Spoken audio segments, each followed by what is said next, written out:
Morning students, आज हम लोग जीवाणु संरचना पढ़ेंगे, स्ट्रक्चर ऑफ बैक्टीरियल सेल। तो यहाँ पर जो डायग्राम आप लोगों को दिखाई दे रही है, ये जीवाणु की ही संरचना है। तो जीवाणु संरचना में सबसे पहले जो ऊपर की लेयर दिखाई दे रही है, ये कैप्सूल कहलाती है। इसकी जो संरचना भी है वो कैप्सूल के समान है, इसीलिए इसको कैप्सूल कहते हैं। तो ऊपर की जो स्तर होती है इसको कैप्सूल कहा जाता है, जो ब्लैक कलर में आपको दिखाई दे रही है, जो डेक स्ट्रिंग से बना होता है। और ये सुरक्षात्मक कवच होता है जो बैक्टीरिया को सुरक्षा प्रदान करती है, और इस कवच के नष्ट हो जाने पर बैक्टीरियल को हानि पहुंचता है। सेकेंड स्तर होती है सेल वाल। यहाँ व्हाइट कलर की जो स्तर आपको दिखाई दे रही है वो सेल वाल कहलाती, कोशिका भित्ति, जो सेलुलोज की बनी होती है।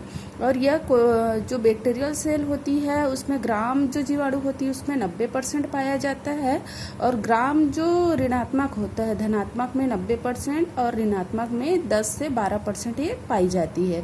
फिर आता है थर्ड स्तर, जो ये ब्लैक कलर का स्तर दिखाई दे रही है, इसको प्लाज्मा झिल्ली, प्लाज्मा मेम्ब्रेन या प्लाज्मा झिल्ली कहा जाता है। प्लाज्मा झिल्ली जो होती है वो लाइपोप्रोटीन की बनी होती है, और ये भी एक प्रकार का सुरक्षात्मक आवरण होता है। इसके नीचे जो उंगली के समान प्रवर्ध दिखाई दे रही है, इसको मीजोजोम कहते हैं। मीजोजोम जो है श्वसन क्रिया में कार्य करती है, और ये माइटोकॉन्ड्रिया के समान भी कार्य करती है। फिर आगे है कोशिका द्रव्य। कोशिका में छोटा छोटा डॉट दिखाई दे रहा है, वो द्रव होता है जिसको कोशिका द्रव्य या साइटोप्लाज्म कहा जाता है। यहाँ साइटोप्लाज्म लिखा गया है।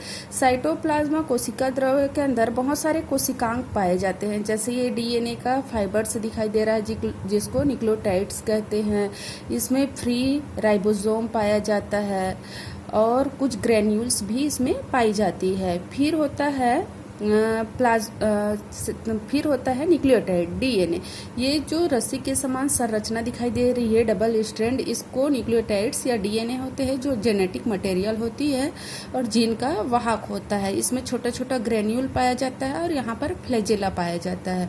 फ्लैजेला जो होती है प्रजनन में सहायता प्रदान करती है, और जो बैक्टीरिया होती है उसको आगे बढ़ने में सहायता करती है।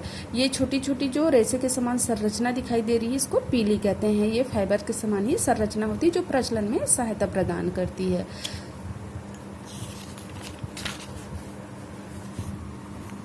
फिर है जीवाणुओं में प्रजनन। जीवाणुओं में प्रजनन या रिप्रोडक्शन। तो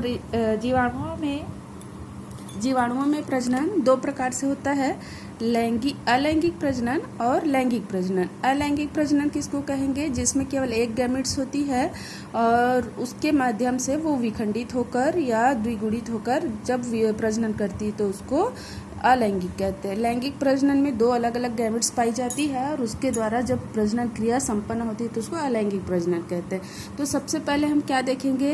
अलैंगिक प्रजनन देखेंगे। अलैंगिक प्रजनन इसमें दो प्रकार से हुआ है। क्या क्या हुआ है?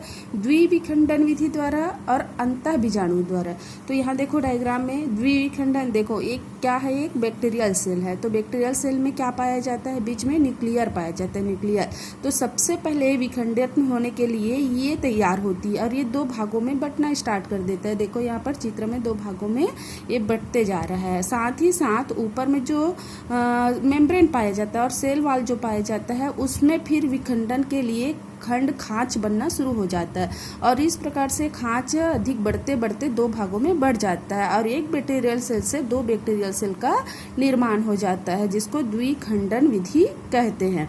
फिर है अंतः बीजाणु द्वारा। अंतः बीजाणु में क्या होता है? जब बैक्टीरिया के बीच आंतरिक भाग में जो एंडोस्पर्म का निर्माण होता है। एंडोस्पर्म में क्या होता है? अंदर की जो प्लाज्मा होती है वो इकट्ठित होकर एक गोला संरचना बना लेता है, और जब प्रतिकूल या कंडीशन आता है तो ऊपर की ये जो वाल होती है वो फट जाती है, और ये बाहर निकलकर एक नया बैक्टीरिया का निर्माण कर देता है। इसको अंतः बीजाणु द्वारा कहते हैं। उसी प्रकार से चल बीजाणु भी सेम होता है। इसमें भी ऊपर की जो वाल होती है वो फट जाती है, और अंदर की जो सेल कोशिका द्रव्य होती है वो बाहर निकलकर नई जीवाणु का निर्माण कर देता है। तो उसको हम चल बीजाणु या बाइजोस्पोर कहते हैं। फिर है सेकेंड लैंगिक प्रजनन। लैंगिक प्रजनन में संयुग्मन द्वारा होता है, रूपांतरण होता है। संयुग्मन को कंजुगेशन कहते हैं। ट्रांसफॉर्मेशन होता है, रूपांतरण विधि द्वारा होता है।